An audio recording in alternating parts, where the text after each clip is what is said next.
half-wave rectifier? Tapos na ba tayo dito? Ayan. How about full-wave rectifiers? Are we done with this discussion for full wave?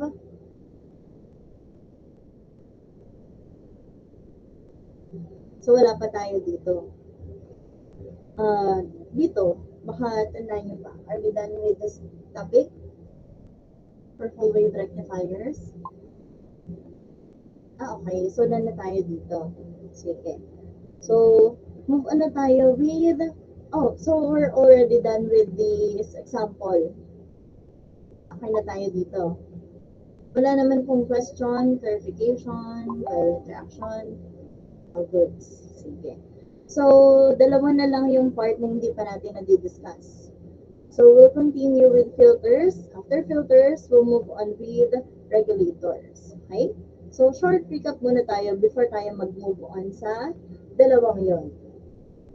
So, we've discussed kung ano ba yung power supply. So, it uses diodes and filter capacitors to convert alternating current to direct current.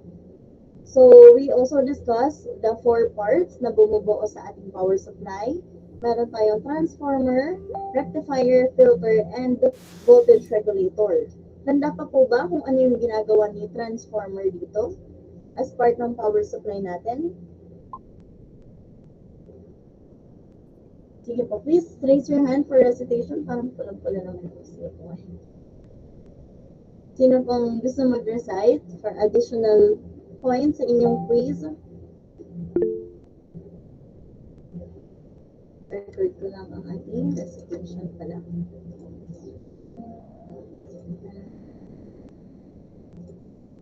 Would like to try? Please raise your hand. Ano yung ginagawa ng transformer as part ng ating power supply? Yung mga wala pang recitation dito, I'll just call randomly. Sino wala pa? May nag-erase po ng hand. Ibrahim. Oh, Lance. Sige. Naligtas pa si Ibrahim. Yes, Lance. Anong ginagawa ng ating transformer dito? Sorry, dito pala.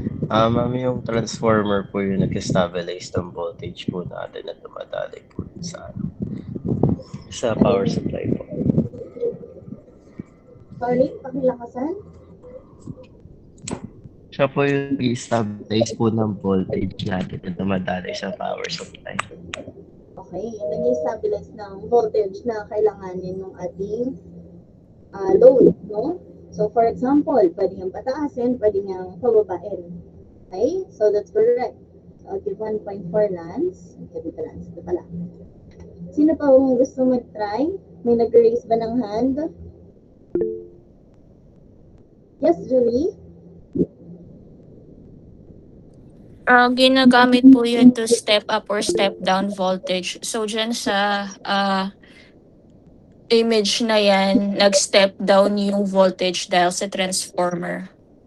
So, that's correct, no? So, yung ginamit nating term doon is step up or step down transformer to identify kung pinapataas niya ba or pinapababa niya ba yung voltage ng circuit natin. Okay? So, that's correct. I'll give 1 point then for Julie. And, meron pa po ba ang gusto mag-recite? Nag-raise ba ng hand kanina? Ay, hindi ba ako rinig ng maayos? Rinig naman po, pero mahina lang. Mahina lang. Wait lang, I'll try to change. Ayan po, mas okay ba? Mas okay po, ma'am. Okay na po, ma'am. Wala na po kulog. Okay, thank you. Thank you, Kinan, for informing me. Sige. So, you're right, no? Sa inyong idea about transformer, we're done with the different definition, paano ba kino-compute for step up or step down. And tandaan nyo po ba kung paano natin ma-identify kung step up or step down yung transformer? Sige nga, from our second to the last discussion. Yes, Carlo? Ano, ma'am? sa pagkakatanda ko para ma-determine mo kapag step down or step down, magbe-base ka po sa turning points po. Mas mataas yung secondary turn sa primary. Ibig sabihin, step down po. Tapos kapag mas mataas yung primary turn, step up po. Ayan, so that's correct, no? As per our discussion nga, dito, na-identify natin kung step up or step down ba siya. Kapag greater, yung secondary turn sa primary turn, mag-i-increase yung voltage niya. Meaning mo, consider natin si transformer as step up. On the other hand, kapag baliktad naman, kapag mas mataas si primary turn, kay secondary turn, magde-decrease naman yung voltage natin. Which means, mo-consider natin siya as a step-down transformer. Okay? So please remember that since kasama siya sa inyong midterm exam. So let me just record your recitation, Carlo. Okay, meron ka na palang recitation dito. Ayan. So, we're done with that. How about sa rectifier? Anong meron dito sa rectifier na to? Ano yung natatandaan nyo? Based from our last discussion sa rectifiers. You may raise your hand. Sino po ang nakakatanda kung ano meron dito sa rectifiers na to?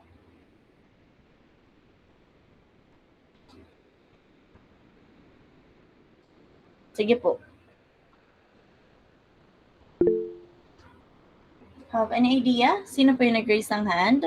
Yes, Julie? Yung rectifier, usually bridge diode siya and it converts AC to DC. Ayan. So that's correct, no? Kung kay transformer, pinapataas niya or pinapababa niya yung voltage, still alternating current pa rin yung napoproduce niya na output. On the other hand, kay rectifier naman, siya na yung nagko-convert from alternating current to direct current. Okay? Sino pa pong may idea about kay rectifier? Ano yung difference between half wave and... Yes, Adrian. Yung rectifier diode din po is ano po, Mhm. one wave lang po siya. So, isang direction lang po yung ano niya. For half wave. So, that's correct, no? Okay, half wave rectifier, binablock niya yung either positive or either negative. So, meaning, lahat possible na negative lang, lahat possible na positive lang. Okay? So, let me just record your recitation. So, that's Julie and Adrian. Okay. So, now let's move on naman with filter. So, as you can see from our illustration here, kay filter na part, ano yung gamit nating component dito? Yes? Sino po nag-raise ng hand? Sige. Please open your mic. John Mark.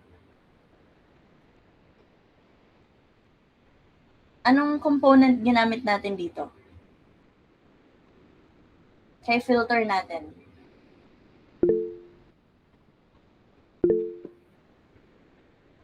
Oh, Lester. Sige po. Capacitor, no? That's correct. Kay filter naman, capacitor yung component na ginagamit natin. Kasi di ba kay rectifier, we use the diode. Kay transformer, we use coil. Di ba? Nakadepende yung voltage increase or decrease sa number of turns nung coil natin. Okay?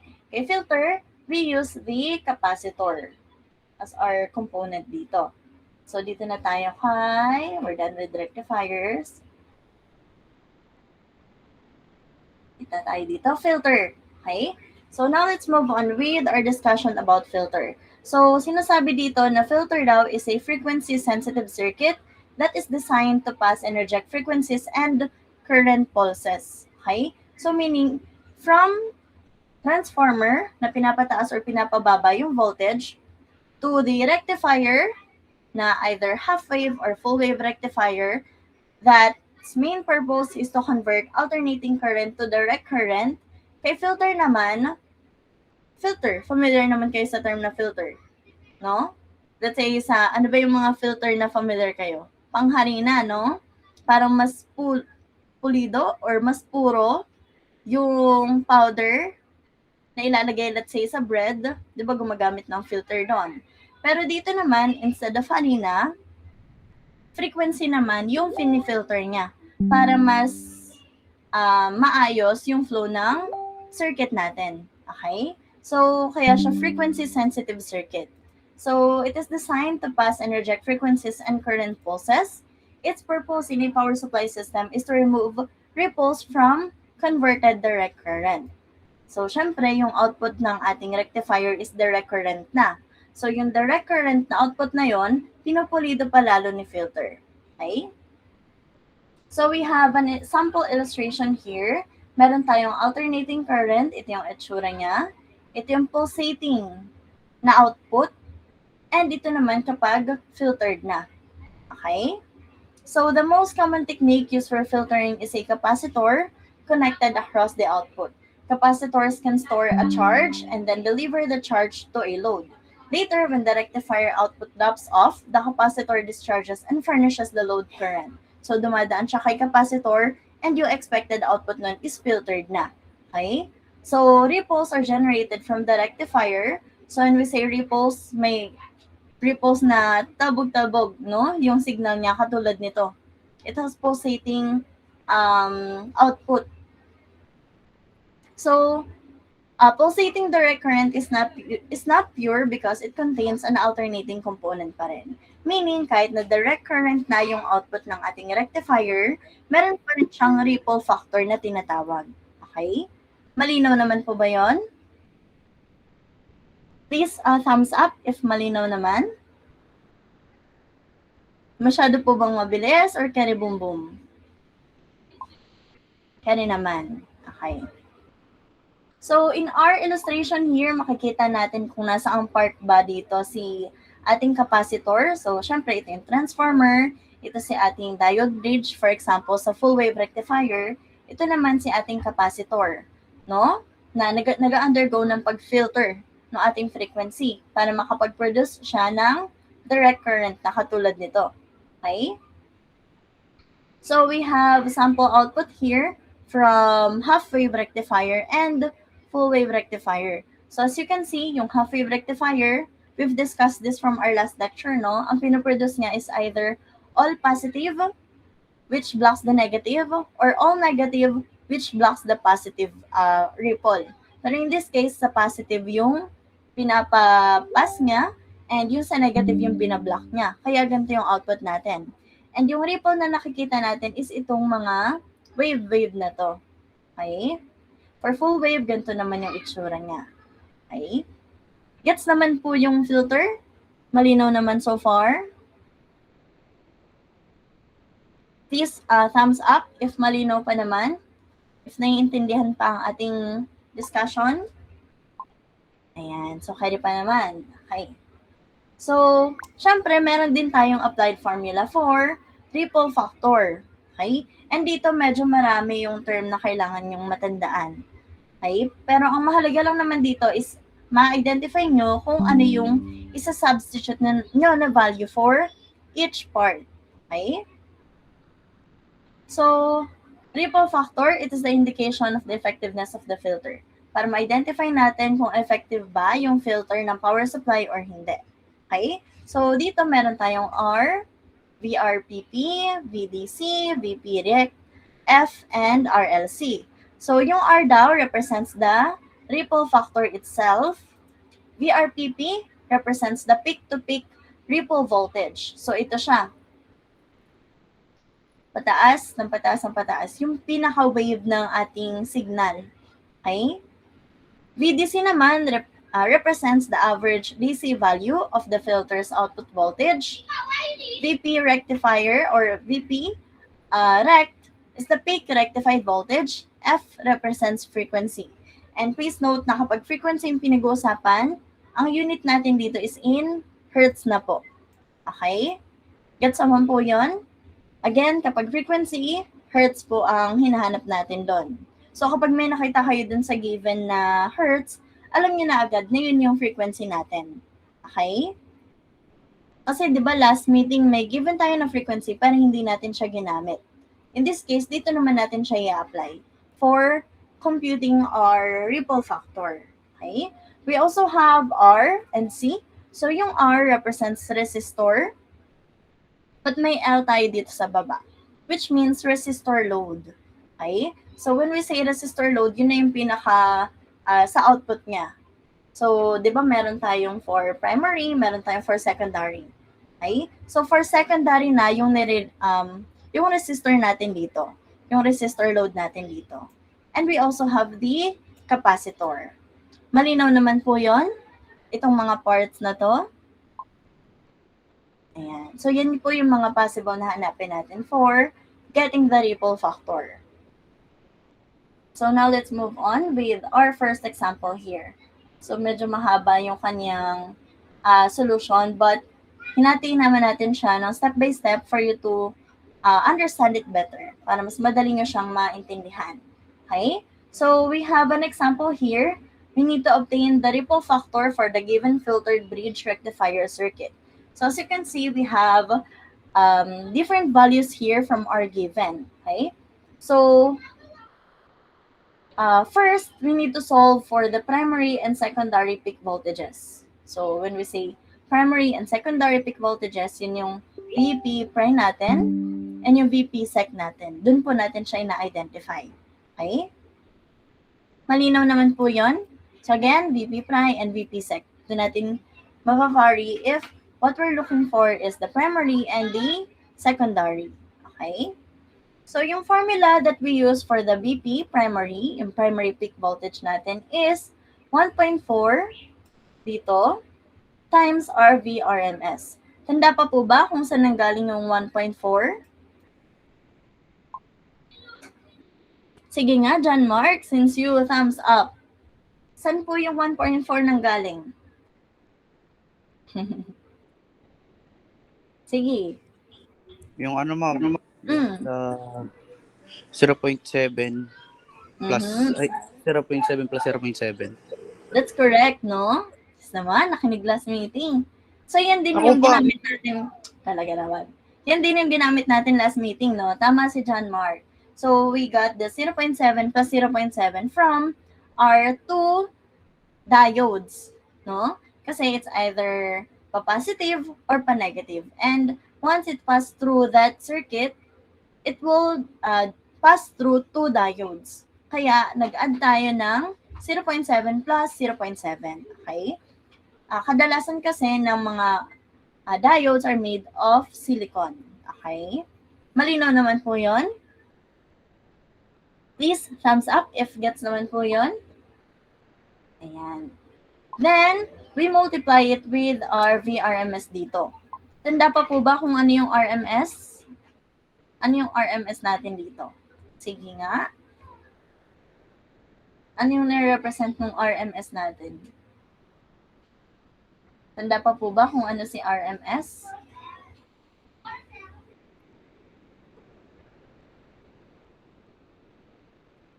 RMS natin stands for, diniscuss natin yan dito sa taas. RMS. Saan natin siya? Ito. So, our RMS here represents the root mean square. Okay? So, usually naman, kapag sa given, pag hinanap natin siya, masyado na ako napababa. Yung given input niya is nakalagay mismo as VRMS. So, ma-identify nyo agad kung yun ba yung VRMS natin. Okay? So, in this case, meron tayong 115 VRMS. Okay? So, meaning, kailangan lang natin i-multiply si 1.4 kay 115 volts dito. Malinaw naman po yun. Please, thumbs up if gets naman po yun. Ayan. So, minultiply lang natin dito si 1.4 kay 115 volts. So, try natin if tama. 114 times, 1.4 times 115. So, 161. Diyan po natin nakuha si 161 volts. Okay? So, one of the important key din na you need to familiarize yourself is to always put the unit kung ano ba siya. Like, for example, syempre, kung voltage yung hinahanap, in volts yung unit natin. Ganun po lagi. Okay? So, same here. Kapag VP-sec naman, syempre, voltage pa rin yung hinahanap natin. So, dapat, volts pa rin yung unit natin. Okay? So, now let's move on with our solution for VP-sec. So, VP-sec natin stands for secondary peak voltage. Okay? So, ito siya. Secondary peak voltage natin. And yung formula daw natin para dito is N sub S, ito yung secondary term, over the primary term multiplied by the primary peak voltage. Okay? Again, kung ano yung secondary term, nasa numerator natin. Primary term, nasa denominator, multiplied by our primary peak voltage. Okay? So in this case, as you can see from our illustration here, meron tayong secondary turn na 1, meron tayong primary turn na 10. Okay? So yung indicator natin lagi dyan, kapag primary ganyan nasa left side, malapit sa ating primary load, then yung nasa right side, kapag papunta na sa output, yun yung ating secondary turns. Okay? So in this case, meron po tayong 1 over 10. Ayan. Multiplied by, ang value ng ating primary peak voltage is 161. So, isa-substitute ko lang yun dito sa ating formula. Times 161. Okay? So, kapag ganito yung nakuha nyo sa inyong calculator, pwede nyo siyang i-convert to decimal by clicking this. Depende kung anong klaseng calculator meron kayo. Pero kung katulad nito, ito yung need nyo i-click para ma-convert siya to decimal value. Okay? Ayan. Kaya natin nakuha dito si 16.1 volts. Okay? Malinaw naman po yon. Thumbs up po if malinaw pa naman so far. If gets pa naman. If meron po kayong problem, clarification, violent interaction, ayan, like, sobrang hirap na ma'am, di ko na kaya. Raise lang po kayo ng hand, okay? Pero so far, carry pa naman. So now let's move on dito sa ating step 2. Dito naman, we need to solve for the primary and secondary peak volt. Oh, but naulit. Sorry, mali to. Dito, ang kinukuha natin is si VP rec or the rectified peak voltage natin. Okay? Edit ko na lang to later. Highlight ko at baka makalimutan ko pa. Ayan. Edit ko na lang po ito later. So, dito ang hinahanap natin is sa ating VP rec or si rectified peak voltage natin. And to solve for that, susubtract lang daw natin si 1.4 volts kay VP sec natin. So, meaning if meron tayong 16.1 dito, ima-minus lang natin si 1.4 volts doon. Para makuha natin si rectified peak value natin. Peak voltage natin. Okay? So, dito, kinuha lang natin siya as 16.1 minus 1.4. So, dyan po nanggaling si 14.7 volts kay VP rec. Okay? Gets naman po yon. Malinaw pa naman so far. Please thumbs up if gets pa naman. Okay. So, step 3, we need to solve for the approximate peak-to-peak ripple voltage or the VRPP. Okay? So, yung PP dyan represents the peak-to-peak, R for ripple, V for voltage. Para madali nyo siyang matandaan. Okay? And yung formula daw natin dito is 1 over FRLC multiplied by VP rec. Again, ang F natin dito represents frequency. And yung unit natin for frequency is in hertz. So ngayon, looking at our diagram here, alam niyo na agad kung ano ba yung value ng frequency natin. Kasi yun yung may hertz na unit. Okay? And that's 60 hertz for this example. So, substitute na natin si 60 hertz. But, please take note pala na nakadepende rin si ating frequency kung half wave or full wave rectifier siya.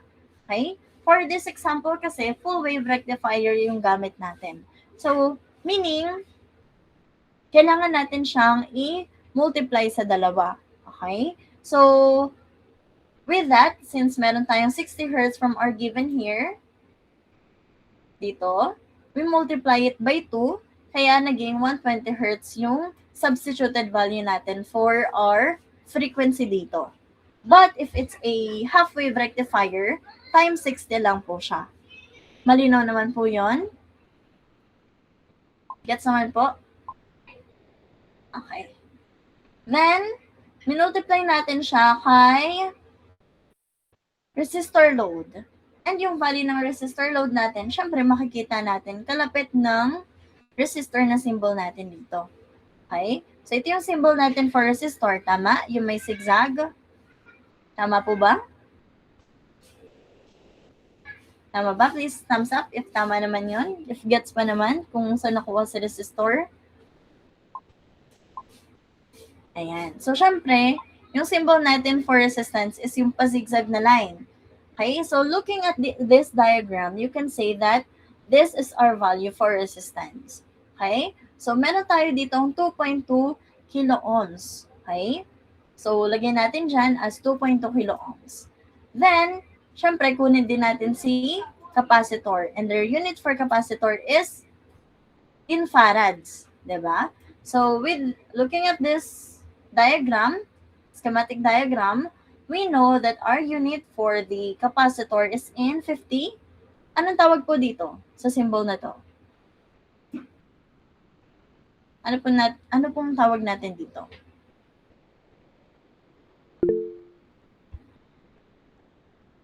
Microfarad mo. Microfarad. Okay? And ilang unit po ang equivalent niya? 1 times 10 raised to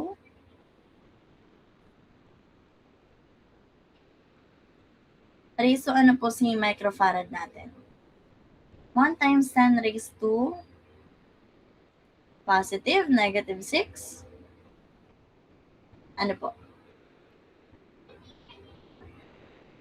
Tanda pa ba? Paano mag-convert? Naku, very important yan. Ayan. So, raised to negative 6. So, kailangan familiar din kayo, no? Kung ano ba yung equivalent natin based dun sa ating table of prefix conversion.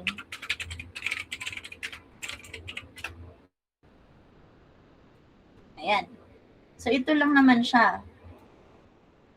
So, as you can see here, yung micro natin is 10 raised to negative 6. Okay? Ayan na siya lumabas. Ayan. So, you need to familiarize yourself with this table din. Okay? Preferably, makabisado natin siya para just in case may mga ganitong problem, alam nyo kung paano siya i-compute. Okay? Kasi kung hindi, wala na. Finish na. Mali na yung makukuha nating answer. Okay? Then, so substitute lang natin yung value ng VP rec, which is in this case, 14.7 volts. Malinaw naman po yun. Gets naman siya so far. Sige nga, based from our step 3 na solution dito, pakitry siya sa calculator ninyo. I'll give you 2 minutes to try it sa inyong mga calculator. Ayaw mag-open ang clock.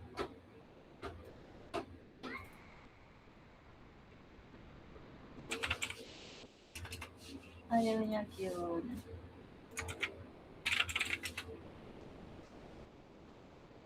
Timer. May timer ba dito?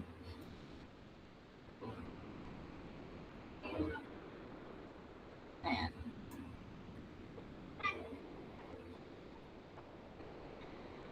So, let's answer it in 2 minutes. Bakit ako pala? Ayan. Ano yung VRPP natin na value dito? On your calculator. Please note na you also need to apply the units here, ha? Like ito, naka-kilo-ohms siya. Ito, naka-microfarad siya. So, kailangan i-convert niyo muna yan.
Okay,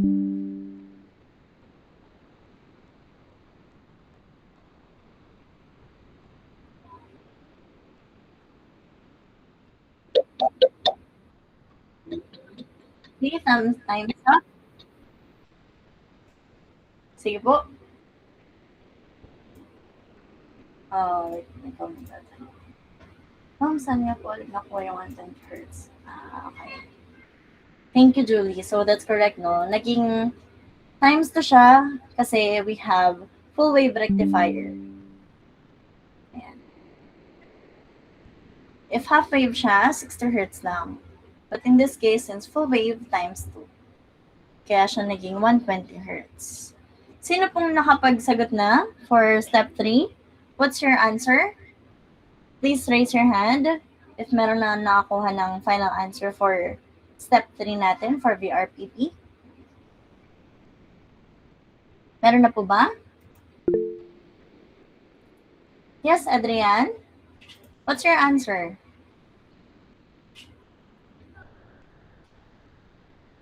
$1.11 voltage po. 0.11? 1.11 po. 1.11. So, note natin dyan. May ibang answer po ba bukod sa 1.11?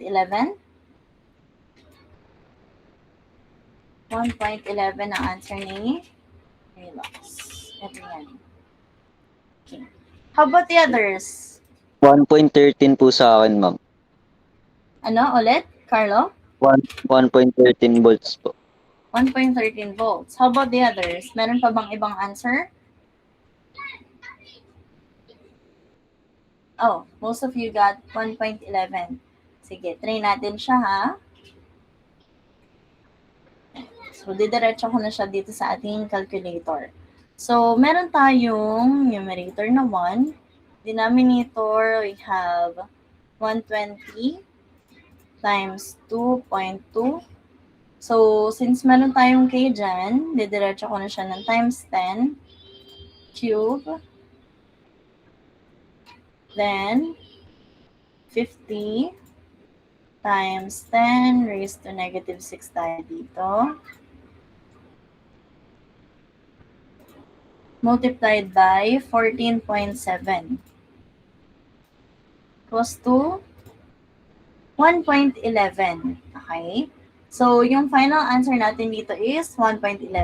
Kapag kukunin niyo yung final output niya, kahit 2 decimal point na yung kunin niyo, okay? Para same-same tayo ng answer. Okay? So, that's correct, 1.11. Oh, wala akong nasulat na final answer dito. But this is equals to 1. Wow, ang ganda. Balik. Sulat ko na lang siya dito as equals to 1.11 volts. Okay? So, ito na yung final na VRPP natin. Okay? So, sino po yung nag-recite kanina? Sorry, record ko lang. Relax, no? Then, may hindi po ba ako na-record na recitation? Okay. So, wala, move on na tayo. Next naman natin is for step 4. So, dito naman, we need to solve for the average DC value of the filter's output voltage. So, yung VDC naman yung hinahanap natin dito. And our formula here is, ito naman siya. Nakain ko lang konti. Oh, ayan. So, V sub DC is equals to 1 minus 1 over 2 FR sub LC multiplied by VP rect. So, substitute nyo lang ulit yung values dyan. So, meron tayong 1 minus 1 all over 2 multiplied by 120 Hz. Kasi nga, full wave rectifier yung gamit natin. Multiplied by 2.2k ohms. Ito yung value ng ating resistor load. And 50 microfarad for our capacitor. Okay? So, yun yung sinatin dito. Then, kukunin din natin si value ng VP rect.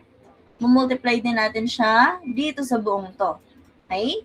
So, meaning, once, paki-double check naman po sa inyong calculator kung tama ba. 14.14. I'll give you 2 minutes to try it ulit sa inyong calculator. Sige, please double check if tama ba yung 14.14 natin dito.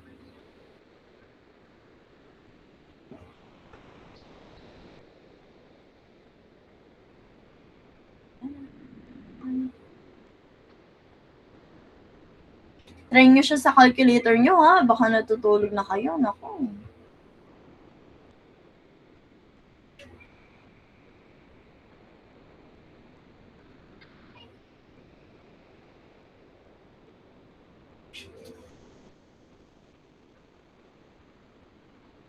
Please double check if tama si 14.14 dito. And same kay Julie, same kay Bethany.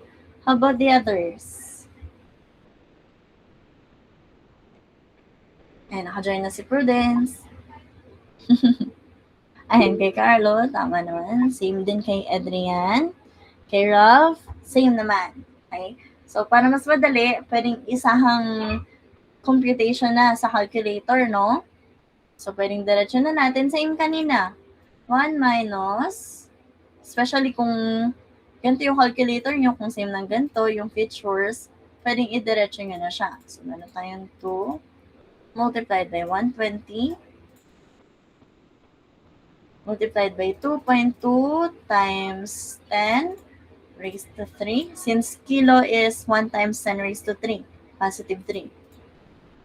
Multiplied by 50 times 10 raised to negative 6 ulit, since microfarad siya. Then, multiply pa natin to by 14.7, which gives us 14.14. So, tama naman. Okay? So, yung value ng BDC natin is 14.14 volts. Yan. Malinaw naman po dito for step 4 natin. Please thumbs up if malinaw pa naman, gets pa naman so far. Yan. So, carry boom boom pa naman, no? Di ba? Madali lang siya, caring ito. So, next naman natin, last is step 5. So, dito kukunin na natin yung mismo value ng R natin. And ang i-apply natin na formula is yung VRPP over VDC. Ano po ulit yung R dito? Anyone? Carry boom boom pa. Ano po ulit yung value ng R natin dito? Tanda pa ba? Yung R? Ano si R? Hindi siya resistance ha. Capital R gamit natin doon. Ano po yung R natin dito? R. Raccoon. Ripple. Tama. Ripple factor natin. Since for our filter, di ba yung ripple factor naman yung hinahanap natin. Okay? So, yun na yung final na output natin dito. And, ang formula natin doon is VRPP lang over VDC. So, yung VRPP natin is 1.11. Nakuha natin siya dito. So, 1.11 over 14.14 volts. So, yung 14.14 nanggaling dito kay VDC natin. Okay? So, 1.11 na siya. 1.11 over 14.14. So, dyan natin nakuha si 0.0785007071 or 0.0785. But, our ripple factor is pwedeng percentage na lang yung kunin nating value dyan. So, again, kapag kukuha tayo ng percentage value, i-move lang natin yung decimal place natin 2 steps to the right. Okay? So, from 0.0785, move natin to ng 2 beses. Ayan. Kaya siya naging 7.85%. Okay? Malinaw naman po to for our step 5. Karibong-bong pa naman. Gets pa naman siya so far. Okay, please, thumbs up if malinaw pa naman yung last step natin for this one. Ayan. So, malinaw pa naman. Carry boom boom. Sige. So, since kinary naman ang ating step 1 to step 5, please try to answer this. Siyempre, lagi may ganito, no? Ayun, nag-chat ito. Screenshot ko lang to. Ayan. So, ito po ang inyong need sagutan for this. I will also send in RGC yung ating step-by-step procedure for this one. Para meron kayong reference. Pero as image ko na lang siguro muna siya sa send. So, pagtsagaan niyo muna. Kasi meron pa tayong... Sige, send ko na buong file. Bala na kayo dyan. Pero ito yung ating activity. Ayan. Materials. Hindi ko pa na-edit, no? Update ko na lang mamaya. So, ito po ang ating file. Andiyan na rin yung next discussion natin. So, can you answer that in 30 minutes? Sobrang haba na nung 30 minutes, ha? Pero need nyo po siyang i-upload sa ating Google Classroom. So, ito na yung pinaka-seat work emirate natin for today. Gawa lang ako ng pagpapasahan nyo dito.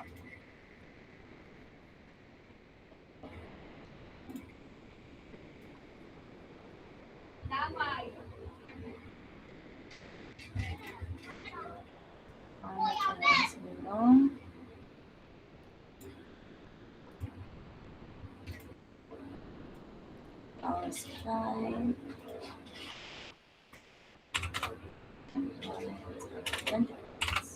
For 20 points. So this is your sit work. 3.4, 3.5. This is for ang tawag dito, filter. Ayan. So, ang due date niya is until today at 12 p.m. a.m. 11:59 a.m. Ayan. So, kahit scanned picture lang, pakipasa na lang po dito. Ma'am, saan po uli yung i-resolve po? Sorry po, hindi nakita. Andun na sa GC natin, Carlo. Sanan ko siya doon. Ito. 2202. Dito na rin yung file natin. Ayan. So, I will be here hanggang 11:59. So, pakitapos mo na yan.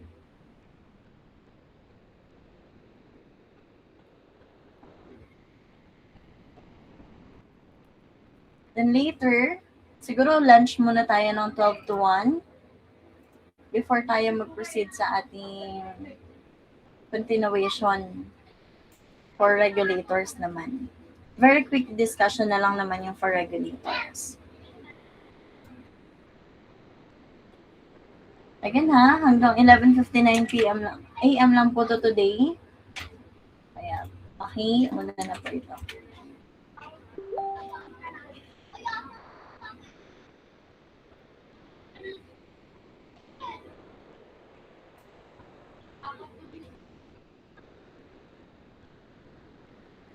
Wala ka ng cam, inom na ako tubig.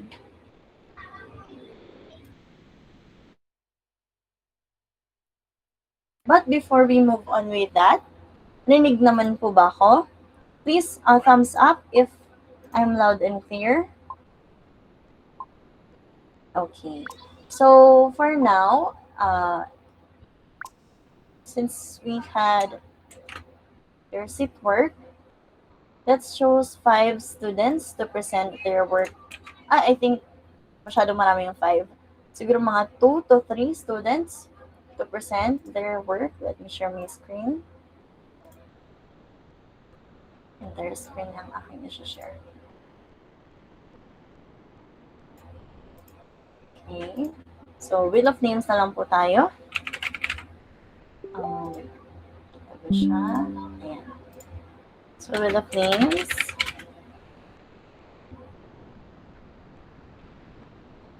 Ayan. Dami. So, if absent yung mapipili, pipili na lang tayo ng iba. Okay? So, let's have 3 students to present their work. Let's have first Maliari, Kinan. Tama ba? Opo, ma'am. Ready po ba, ma'am? Yes po. Present ka na po ba, ma'am? Siguro mamili po muna tayo ng dalawa pa. Sige po. Para dire-diretso. Sige. Thank you. So, after ni Kinan, ayan. Naglag na ang aking PC. Honor. After ni Kinan is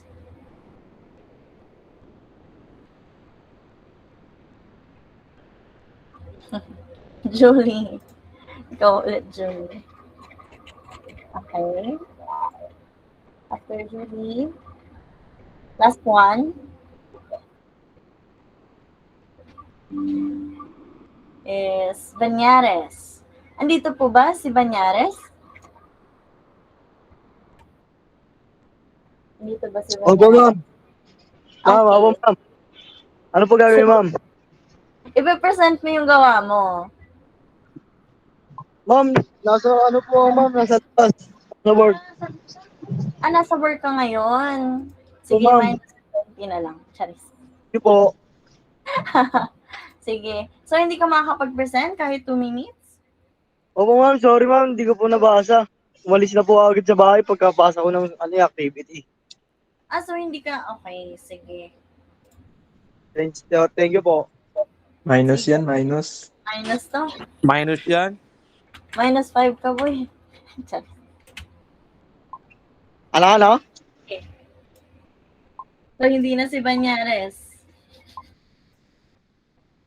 Si Alorta. Dito po ba? Jackpot! Sige ma'am, minus 5 na lang din. Sure ka? Joke lang. Sige, start muna tayo kay Kinan. I will display your work and then you will discuss. Okay? Asan ang iyong gawa?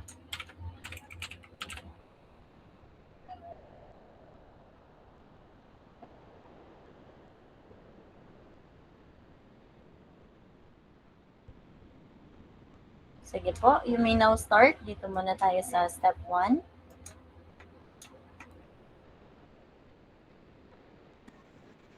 Let me mute my mic. Okay. Ay, wala. Ayan. Sorry, sige. Ayan. So, start po tayo ma'am sa step 5.1. Dito po inahanap po natin ang VP-sec. Ginawa ko lang po, dinerive ko lang po yung formula ng VP-sec, then nag-input lang po ako ng values. Ang unang hinahanap po nating value is yung secondary turns and primary turns. Nakalagay po ang ratio ng primary to secondary turns is to 8:1. So, binaliktad lang po natin siya kasi ang primary nasa baba and yung secondary nasa taas. So, ginawa po 1 is over 8. Then, yung kailangan naman po natin is yung PP primary. Syempre, wala pa po siya dyan, hindi na pa kailangan. Kinuha ko muna siya po sa baba. Yan po. PP primaries equals to 1.4 RMS. Ang 1.4 RMS po, nakuha po natin yan sa pag-add ng 0.7 dahil po sa diode value of silicon. Then, nag-multiply lang po natin siya sa main RMS po natin, which is 120 volts. So, 1.4 times 120 is equals to 168 volts. Then, nung nakuha na po natin yung value ng VP primary, in-input na po natin siya sa VP sec, which is sa taas. And then, ang final value po sa nakuha natin is 21 volts. Sa naman po, sa VR prime PP, kalimutan ko yung tawag. Kinuha lang po natin yung formula, nag-input lang po tayo. Same lang sa kanina, nag-input lang po ng mga value. Dito, nag-input lang. So, ayan po yung value natin. 1 is over to 120 Hz. Ba't po siya naging 120 Hz? Dahil po, full wave rectifier po tayo. Ang binigay na kanina 60 Hz, multiply natin by 2 para makuha 120 Hz. And since ang resistance value natin is 2.2 kilo ohms, i-convert po natin siya by multiplying it by 10 raised to 3. Ganon din po sa ating value for capacitor, which is 100 microfarads. So, 100 times 10 raised to negative 6. And multiply din po natin siya sa VP rect, which is ang VP rect value po natin ay nasa baba niya po. Diyan po natin siya kinalculate. Then, in-input lang po. And yung final value po natin sa VR pala yan. VRPP is equals to 0.74 volts.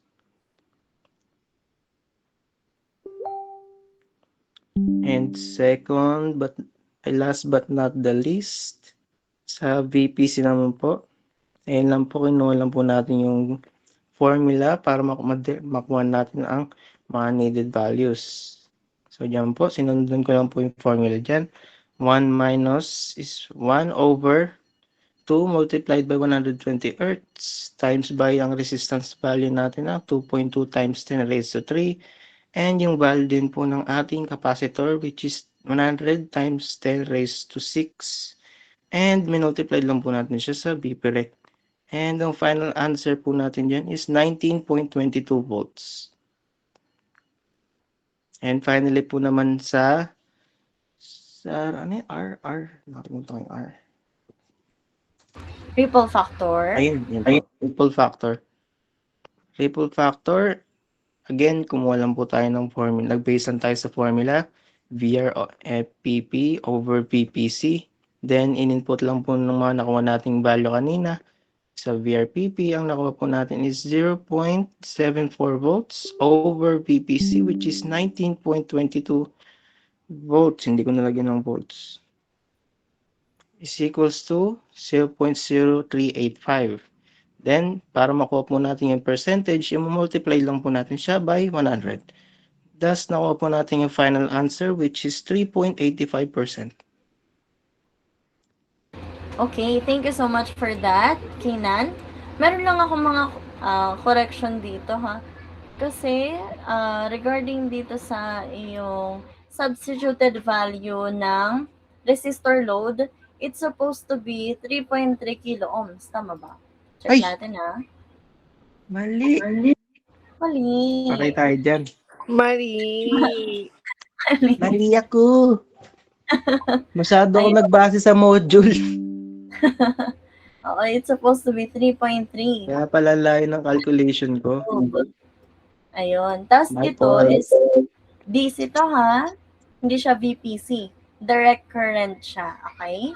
So, VBC to. Okay? Tapos yung VRPP stands for peak-to-peak. Yan. Peak-to-peak rectified voltage yan. Okay?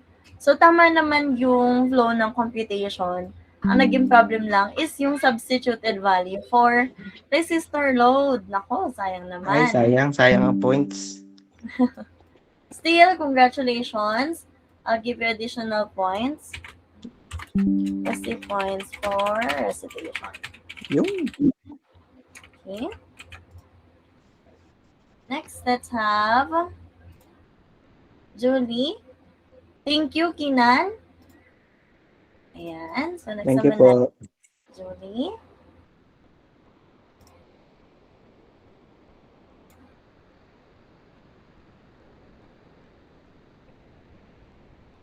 Okay, sige. Turn off muna ako ng mic. You may now start, Julie. Okay, sa 5.1, ang hinihingi sa atin is VP sec or the peak rectified voltage. Tapos yung formula dun is NS over NP times VP pri or yung VP prime makukuha natin siya sa sinusoidal voltage. So, square root of 2 times yung given sa atin na 120 volts RMS. Ang magiging sagot doon, 168 volts. So, meron na tayong VP price. So, makakompute na natin si VP sec. So, VP sec is equal to NS over NP times VP price. So, that's 1 over 8 times 168 volts. So, that's 168 volts divided by 8. Total for VP sec is 21 volts. And then for 5.2, ang hinihingi naman sa atin is si peak rectified voltage. Ang formula naman doon is itong si VP sec minus 1.4 volts. Total nun is 19.6 volts. Tapos 5.3, ang hinihingi naman sa atin is peak-to-peak ripple voltage. Ang formula naman doon is 1 over frequency, tapos yung load resistance, tapos yung sa capacitor. So we have times VP rect or yung peak rectified voltage. So kapag plinag-in mo yung value, 1 over 120 Hz. 120 kasi naka-full tayo. So, kailangan mo i-multiply sa given. So, 60 times 2, 120 times 3.3 kilo ohms times 100 microfarad. Tapos, lahat ng yun, i-multiply sa 19.6 volts. Pero, kailangan mo munang i-convert yon kasi naka-kilo ohms ka, tapos naka-microfarad. So, kapag kinonvert mo, magkakaroon ka ng 3,300 ohms, tapos meron kang 0.0001 farad. Tapos kapag minultiply mo, tapos pagka sinolve mo yung buong equation, ang magiging VRPP or peak-to-peak ripple voltage is 0.49 volts. Then 5.4, we have VDC or yung average DC sa output voltage. Almost same lang siya sa 5.3. Pero, lalagyan mo lang siya ng minus sa umpisa, tapos i-multiply mo yung denominator. So, we have 1 minus 1 all over 2 F RLC. Tapos, i-multiply uli sa VP rect. Kapag pa-plug in mo yung values, ganun ulit, magko-convert ka ng kilo ohms to ohms, tapos yung microfarad to farad, magiging VDC is 19.35. Tapos yung pinakahuli, yung ripple factor, we have yung sa peak-to-peak voltage over yung average DC value sa output voltage. So that's 0.49 volts over 19.6 volts. That's 0.025.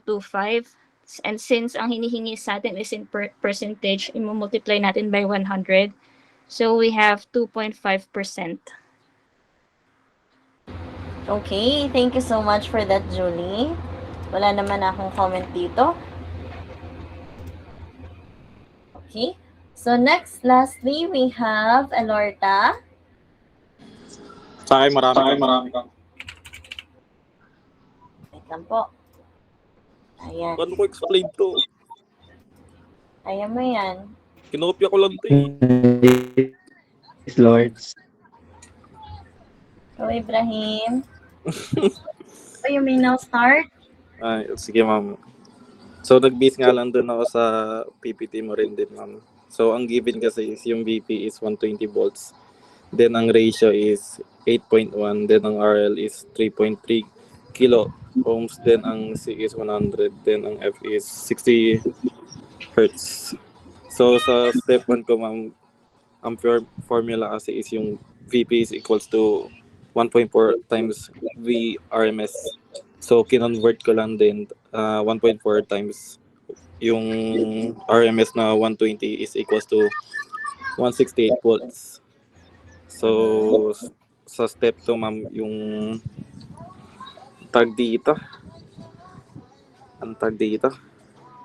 Secondary turn. Ayan, Tsaka secondary. primary turn. So yung ano nga po, secondary at primary yung primary ma'am is yung 8, then yung secondary is 1. So 1 is over 8 times 168. Yung 168 galing sa ano, um, tawag dito, final output ng VP.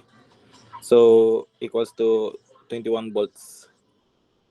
So, 21 volts peak na po yun, ma'am. Tapos, yung sa step 3 naman, yung rectification, since each diode ay 0.7, since dalawa is 1.4, so VP rec is equals to 21 minus 1.4 and equals to 19.6 volts. Next is step 4 is yung filter, ma'am. Yung formula nga dyan, yung medyo mahaba na VRPP is equals to 1, tapos under FRLC, tas times VREC. Tag dito. So, nga, transpose ko lang din, ma'am. VRPP is equals to 1 over 120 times 3,300 times 100 times 10 raised to negative 6. Tas overall is times to 19.6. Then, ang kinalabasan niyan ay, ma'am, is 9.6 is over to 39.6 is equals to 0.9 volts. So, yun yung peak to peak. Tapos step 5 is yung output. So, VDC is equals to 1 minus to 1 over 2F and RLC tas VREC. So, substitute ulit. VDC is equals to 1 minus 0.0126 times 19.6. So, bali, ang ano niyan, tag dito, minus muna, VDC is equals to 0.9874 times 19.6 is equals to 19.35 volts. Tapos yung ripple factor naman, ma'am, is yung formula niyan is R equals to VRPP. Tapos ano to? Other VDC. Tapos ulit convert 0.49 over 19.35 is equals to 0.0256. Tapos ang percentage po nun is 2.56%. Yun lang.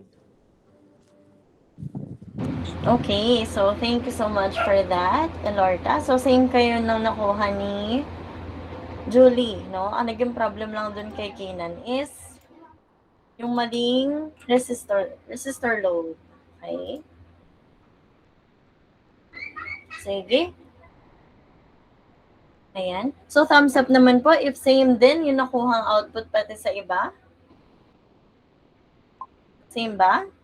Oh, iba kay Adrian. So, Mali okay. ako na, ma'am, nalagay sa 5.3.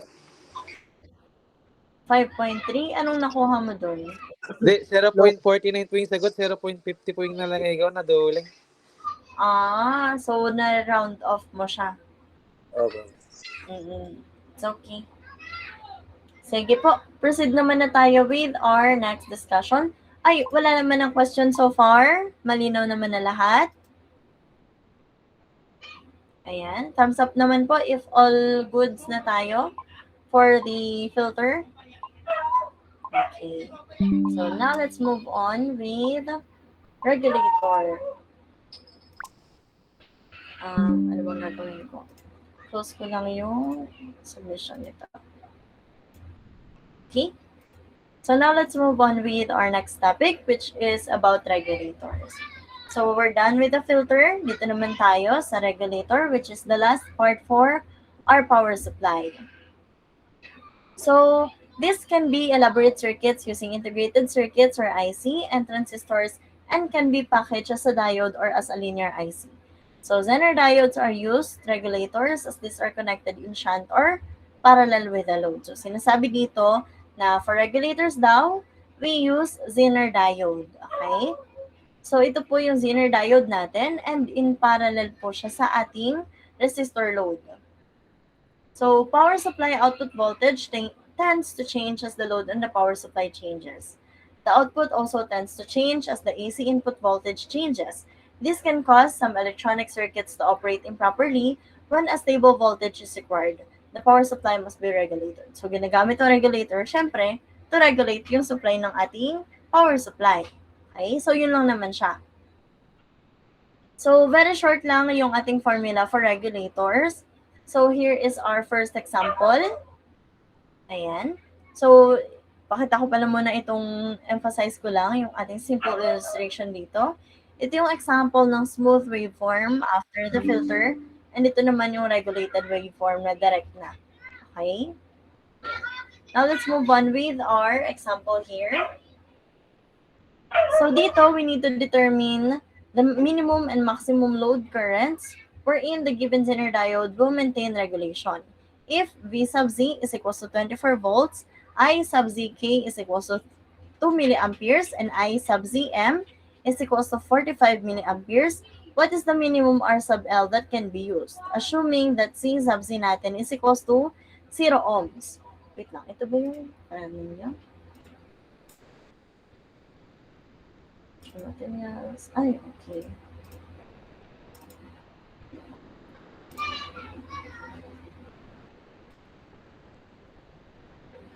Ayan.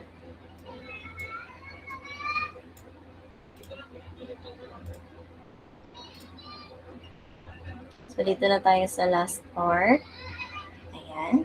So, ito yung mga nare-represent ng mga ginamit natin for our given. So, meron tayong input voltage represented by V sub IN. So, make sure na nakasub lang po yung IN natin dito, ha? Zener diode voltage, V sub C. So, syempre yung V sub IN, yun yung input voltage. Yun yung input voltage supplied to the circuit. V sub C naman is the voltage that the Zener maintains across the load. Series resistor is the limits the current into the Zener diode. Meron din tayong Zener knee current or I sub ZK. Yun yung minimum current to keep Zener in regulation. Meron din tayong maximum represented by I sub CM is the maximum safe current through the Zener diode. Load current represented by I sub L is the current drawn by the load resistor R sub L, and yung minimum load resistance natin represented by R sub L min. It is the smallest resistance that allows proper Zener regulation. Please also note that the load resistor or R sub L serves as the component that draws current from the regulated voltage output and allows the Zener diode to perform its voltage regulation function. Yun po yung nasa parallel ng ating Zener diode. Okay? So, it helps to ensure that the load receives the desired voltage across it while maintaining proper operation of the Zener diode in the regulation circuit.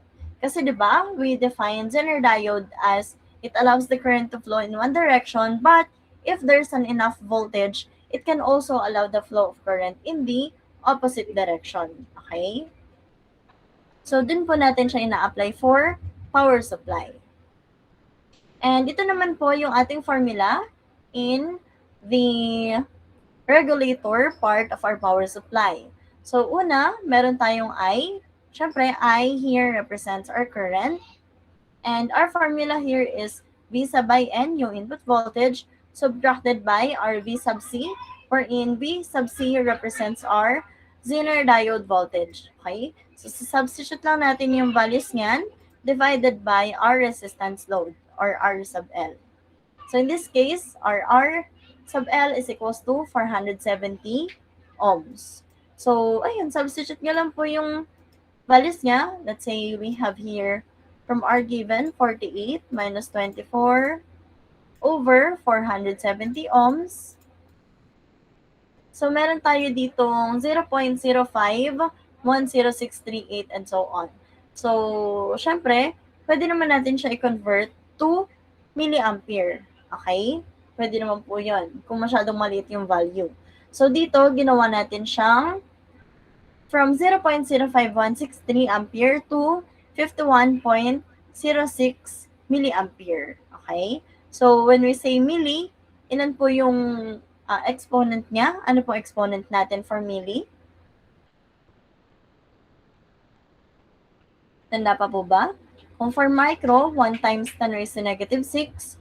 For kilo, meron tayong 1 times 10 cube raised to 3. How about sa milli? Ilan po ang ating, ano po ang ating exponent dito? Tanda pa po ba? For milli?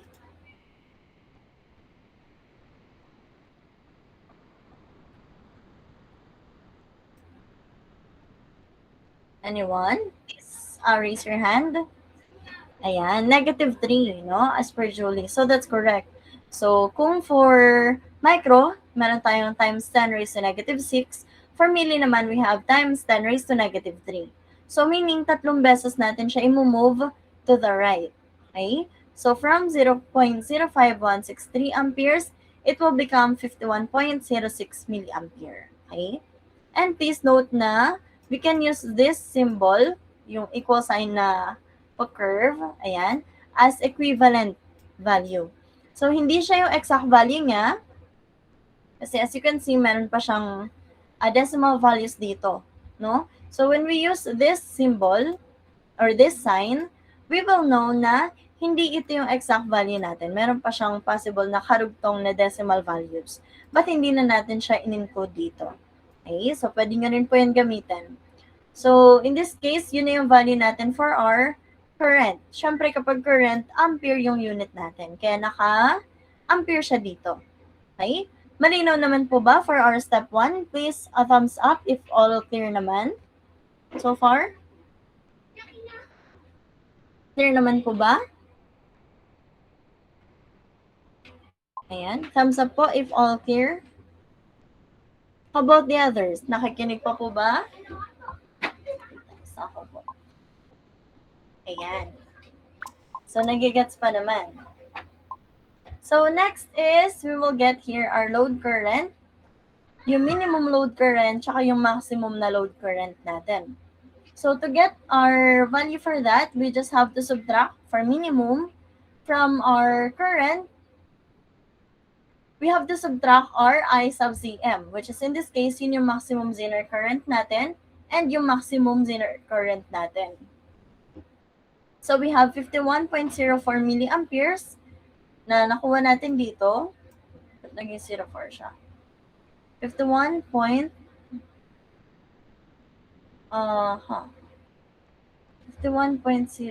Ba't naging 51.06 siya? Okay. 51.0. So, kulang to ng isang 0. So, dapat may 0 pa tayo dito. So, it's supposed to be 51.06. And in this case, imbes na 04, dapat 51.06 din to. Okay, edit ko na at baka malito kayo kapag nireview niya siya. Lang po, shortly. So, for our last topic, regulators, edit ko lang saglit. So, may 51.06 dito rin. Tama ba? 0.05. And ito ay dapat 51.06 din. Ayan. Then, mag-minus na tayo dito ng 45 equals to 0.0045 pala yun. So, dapat 51.06 minus 45. Ayan. So, tama naman yung output niya. How about 51.06 minus 2, 49.06 tama naman. Okay? So, save ko lang ito.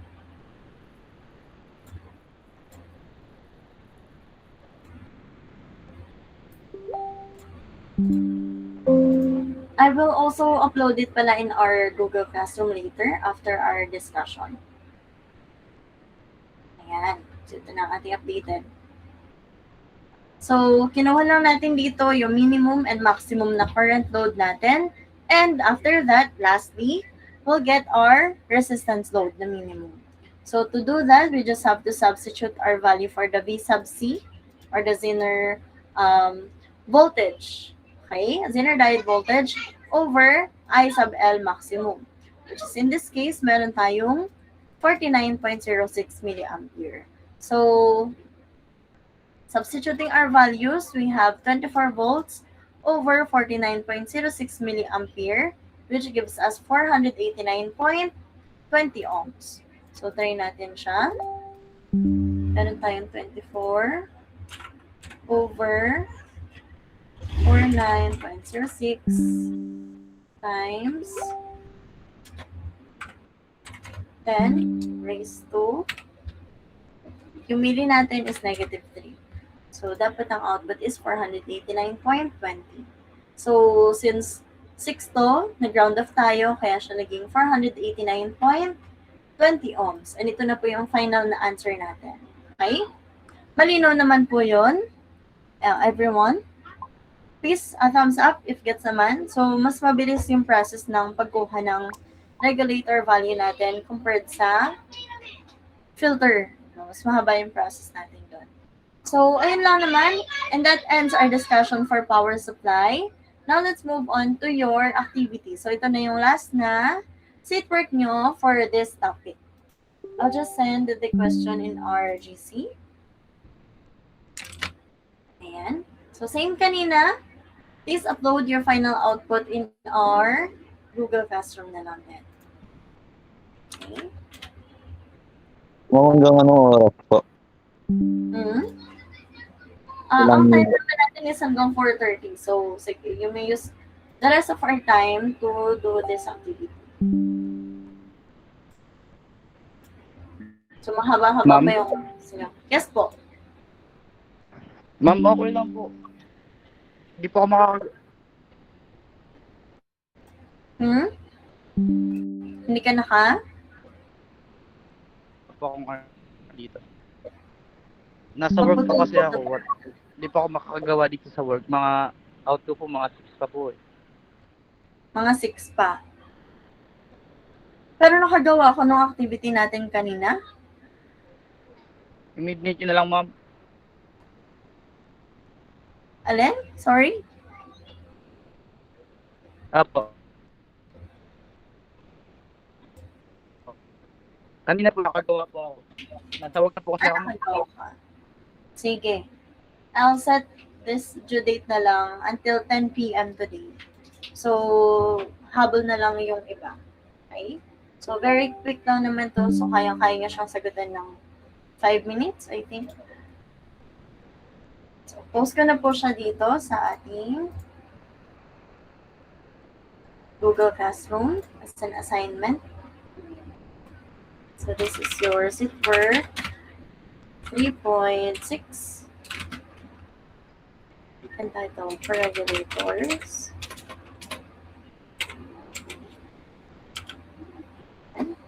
So, this is for 10 points lang. Ang due date nito is today until 10 p.m. For those na nasa work pa, ayan, pwede kayo humabol. Okay? May question pa po ba? Clarification? Ayan.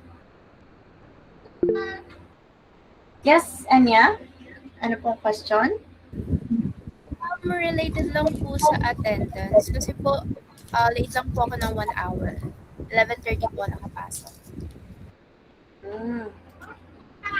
Thank you, ma'am. Okay. Double check natin. Gina, andito po ba? Naibe nag-excuse siya kanina, pero andito siya kanina. JM, andito ba si JM? Justin Mark Reyes, wala. Hajime, wala rin. James, ayan, andito na siya. Present po, Rodriguez. Rodriguez, okay. Ayan. So, if wala na pong question, clarification, please use the rest of our time to review since may quiz po kayo about sa power supply next meeting. Okay? Ayan. So, kung ano yung mga ginawa niyo for the activity, yun din po yung gagawin niyo for our final output. For quiz next meeting. Yes, Julie? Yes, Raven, may question po ba? Ma'am, present Ma'am, may po, problem ma'am, solving. attendance.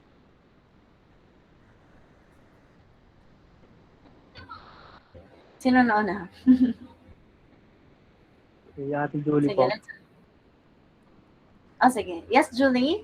Question lang, problem solving po ba yung quiz next week? Yes po, problem solving lang lahat. Okay, thank you. Okay. How about you, Raven? Ano pong question? Ma'am, sa attendance lang din po, ma'am. Okay. So, Raven. Ayan, okay na. Nakamark ka na as late. Mark as Okay. subject? Late. Late lang. Hindi po late, ma'am. Hindi ka late? Sure, Opo, ma'am. sure Opo. Sige. Sure na sure. Okay. If wala na pong question, again, please use the rest of our time to review. Pwede ba kayo mag-open ng camera for documentation natin today? Paki-open naman po ng inyong camera shortly. Super quick screenshot. Ayoko po. Yung nakahiga, umupo naman, bay. Talaga naman. Ay, unan pang yakap. Sige po. How about you, Ram, Crisabel, Dan? Kasi Dan ata nasa labas pa.